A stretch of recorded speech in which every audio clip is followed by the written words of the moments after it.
create a radiating pattern. See that? Now, 1, 2, 3, 4, 5, 6, well, more or less, right? So here we have now, below this, here we have now the 6 and the 7. The 8 and the 9, they go behind, we don't see them. But we want to create a radiating pattern like this. And you see how this muscle occupies more or less this half portion of the rib cage. Right, so we have the rib cage here divided in two halves, more or less. On this half, we have the rectus abdominis. On the other half in here, take this, divide it in half. And half of it is occupied by the serratus. And we have 6. We have 8, 9, but we only see 6. We only see 7 from the front. Okay. More or less, right? So now this is going to be now this, and then at this point in here, what we do, we take off this margin in here, right here and here, because now we have vegetation. Think of this as hot dogs cut lengthwise, and then they kind of put over the ribs, right?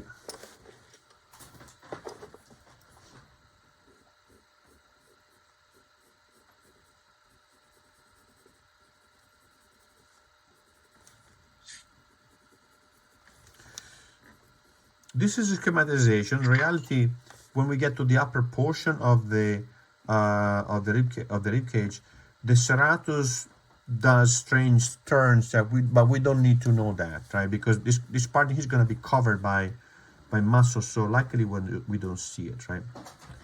Now here, below here, what we have is the external oblique. So 6 is going to be the external oblique.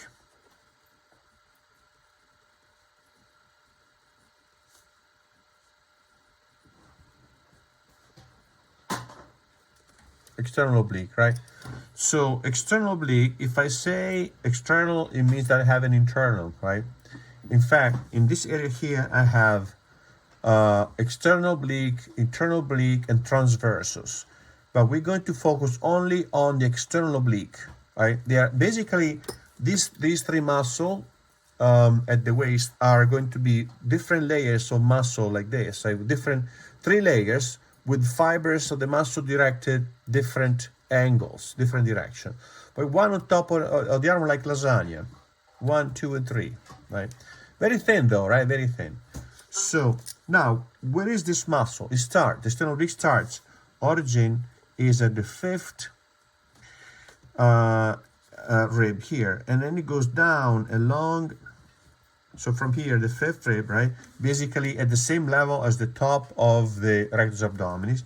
From here, what it does, it goes interdigitate, see that, with the digitation of the serratus, and it goes all the way to the side of the rib cage, covering the rib cage. Now you see I'm adding a little bit of thickness of this muscle here, right, to make the profile a bit wider, because what we are doing now, we are piling up muscles, right? From here, so it follows the rib cage, in fact, it's attached to the rib cage, and when we reach the end of the rib cage, what this muscle does, jumps and goes to connect with the iliac crest.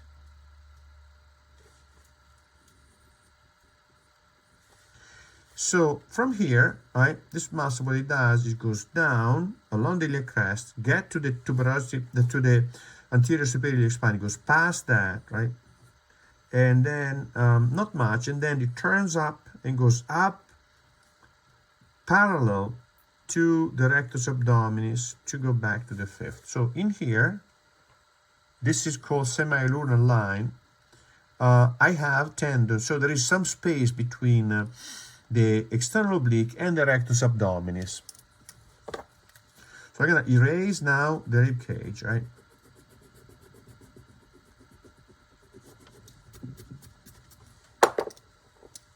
And then block in. Now, when we do this, we're thinking for now as the patterns of a tailor. They're flat piece of fabric, of cloth. We put them over our mannequin, but later we're going to start introducing some volume, right?